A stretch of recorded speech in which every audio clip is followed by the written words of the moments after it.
కృష్ణా గుంటూరు ప్రాంత ప్రజానీకానికి రవాణా పరంగా ఎంతగానో ఉపయోగపడేటువంటి విజయవాడ పడమర బైపాస్ రోడ్ నిర్మాణంలో ఒక కీలక పరిమాణం అని చెప్పుకోవచ్చు. ఈరోజు ఉదయం మంగళగిరి మండలం కాజ్ వద్ద చెన్నై కలకత్తా జాతీయ రహదారిని విజయవాడ పడమర బైపాస్ రోడ్డుకు అనుసంధానం చేసేటువంటి ప్రక్రియ మొదలైంది. ఇక విజయవాడ నుంచి హైవే మీదుగా వచ్చినటువంటి వాహనాలను డైవర్ట్ చేసి తూర్పు సర్వీస్ రోడ్డు గుండా గుంటూరు వైపు మళ్లిస్తూ ఉన్నారు. అదేవిధంగా పడమర వైపు అంటే గుంటూరు వైపు నుంచి వచ్చేటువంటి వాహనాలను సర్వీస్ రోడ్డు గుండా డైవర్ట్ చేస్తూ ఉన్నారు.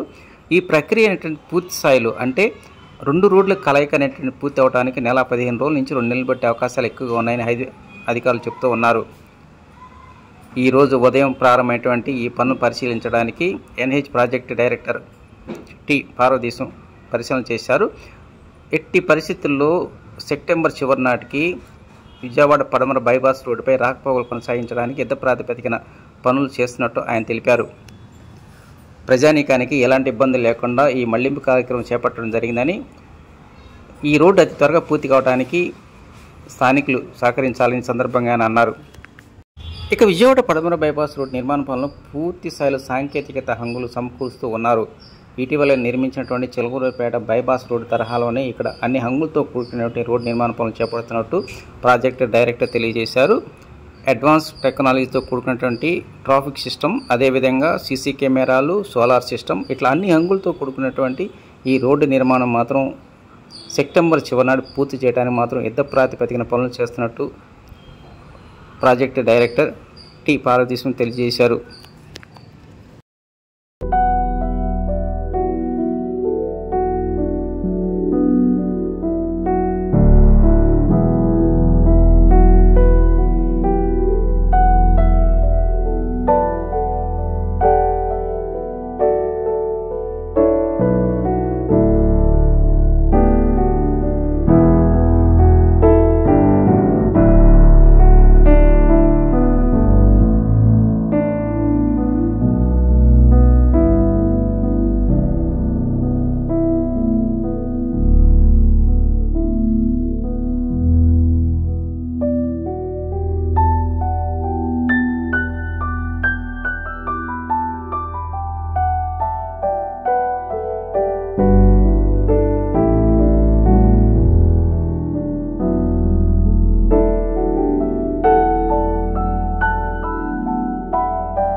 మీ ద్వారా పబ్లిక్ కూడా మనకి హైవే మీద మూవ్ అయ్యే వాళ్ళు కానీ ఇక్కడ లోకల్ పబ్లిక్ కూడా చెప్పేది ఏంటంటే వాళ్ళంతా కూడా మేము చేసే ఈ డైవర్షన్ ప్లాన్కి సో వాళ్ళవి కూడా సహకరించి మన బైపాస్ని తొందరగా మనము కంప్లీట్ చేసుకోవడానికి దాన్ని మనం ఉపయోగంలో తీసుకురావడానికి సహకరించాలని కోరుతున్నాం. మీరు అన్నట్టు క్లియరెన్స్ అంతా 2 months మ్యాక్సిమం 2 months.